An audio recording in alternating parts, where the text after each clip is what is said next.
What's up, y'all? I'm going to show you guys a beginner mechanic tip that's going to save you a good chunk of money and time in the long run. So it's something you do when you are changing your brake pads. There's these things on your calipers called your slide pins. I'm going to show you guys a quick walkthrough in a second. All right, guys, obviously the first step to this process is removing your tire.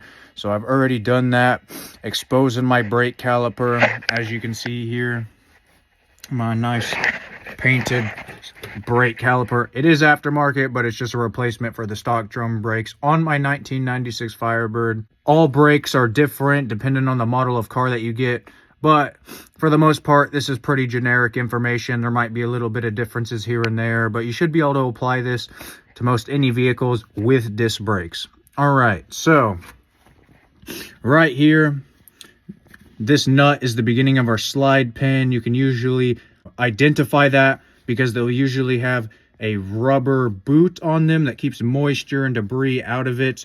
If this thing gets moisture and gets corroded, what it's going to do is seize, and that will cause your pads and rotors to wear unevenly, potentially leading to catastrophic damage, potentially ruining your calipers and your rotors, and nobody wants that because that's just wasted money.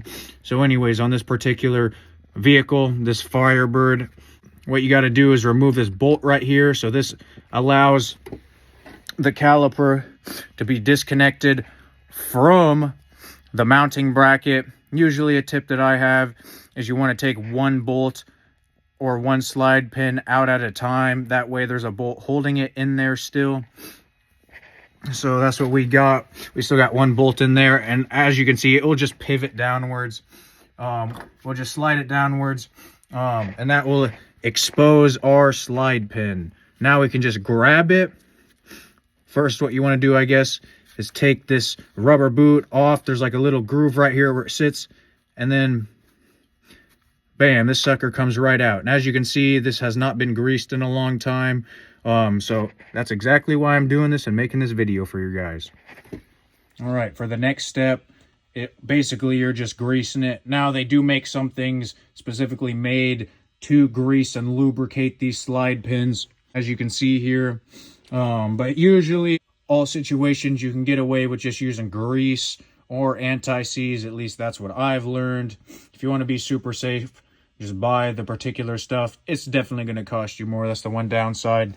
But like I said, you usually can get away with just getting some grease. So I have my grease right here. I'm going to stick my finger in there, get a little bit of grease on my finger, and we're just going to put it right on this slide pin.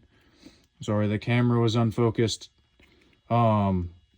So now I'm just going to spread this around, get it all evenly coated on this material, this slide pin right here. And after I do that, I'll get back to you guys. All right, I've got it all lubed and greased up.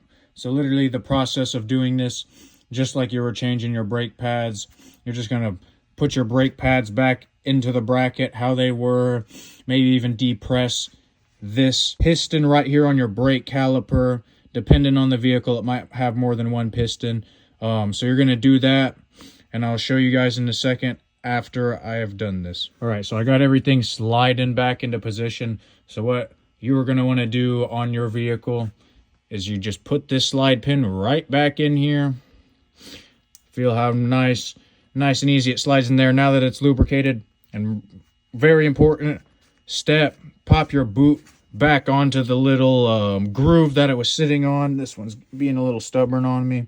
So we got that, and then just pop, slides right back into place. So then we grab our slide pin bolt that actually puts the caliper or mounts the caliper back on the bracket, and we just start threading that back in there. It's wanting to turn, definitely going to need two hands for this one. So I'm going to tighten it back up and give you guys the outro.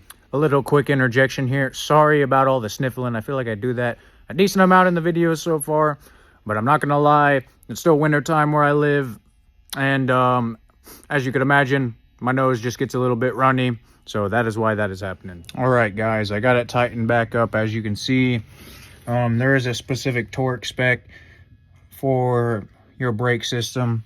But I'm going to be honest, as long as you get it decently snug and you know what you're doing, you don't need to torque it. That's just how it is. I will say another thing. I'm going to let you guys see it again. This bolt that actually goes into the slide pin, if you want to put some grease or anti-seize on there, That's never a bad idea on your stock car. But this car has aftermarket brakes on the rear at least. So I did not put grease on there because it did have Loctite on there. So I'm going to guess that these things have a tendency of vibrating loose. So that is why I did not put grease on it. Anyways, I hope this video helped you guys if you're trying to get into cars or mechanic related activities. And hopefully also that it will save you some money in the future. See y'all later.